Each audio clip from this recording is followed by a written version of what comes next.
Seraphim Message 440, Wanting the End. Through Rosie, 27th of January 2021. How many of you are presently wanting to see an end, beloveds? How many of you are desperate to see abuse, corruption, and violence disappear from the face of your earth?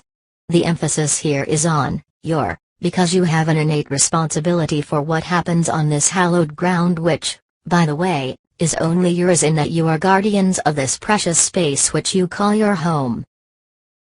To be wanting the end of something means that you are in a state of want, which indicates a very strong lack of something. If you send out this strong energy, something strong will come to fill that very large gap, and, if you are in a desperate state, as many of you are, then you will not be able to wait any longer, and you will welcome that something strong with open arms without fully discerning what it may do in the future. You may be welcoming a savior, and so you hope, but in actual fact, you may also be inviting devilish consequences. These can thrive, because they fill one of your greatest needs, which is not freedom, but security. With the comforting feeling that all problems are solved, you will now be able to get on with life as usual, or whatever was usual for you. Note here that many of you have been leading lives which you consider normal, but which actually involve the very aspects which are detrimental to your earth, a tendency to squander, waste, destroy, and decry others, as well as a tendency to succumb to ego, and to fail to respond to emergencies. Wanting an end can therefore turn out to have dangerous results. Your desperation may be so strong that your powers of assessment have no time to scrutinize the offered solution. If one focuses exclusively on finding the end, this also narrows your view in that your whole energy is concentrated on one point in time, as opposed to the present, and as opposed to the time after the end. What we are in fact telling you here is that there are no ends, only constant spiritual progression, if you choose it, and, if you work on it. Wanting the end cements you into a position of paralysis.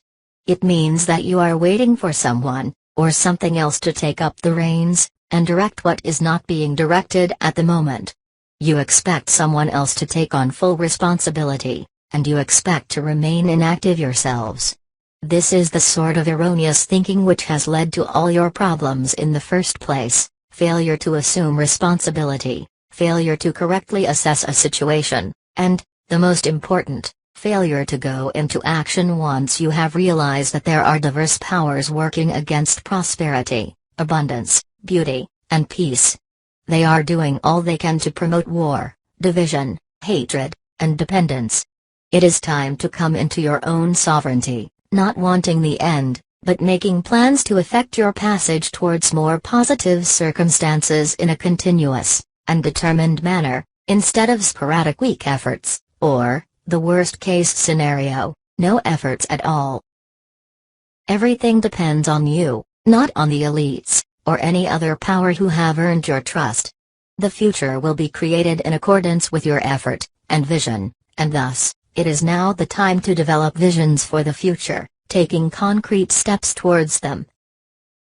We warn you that everything will go downhill, and that any present feelings of despair will increase. Do not let these overwhelm you, and do not build up expectations which will only program you to fall into another ditch. Instead, steadily build up your skills, and consider how they can be best applied to create a new era of peace. We thank you for your attention. Seraphim.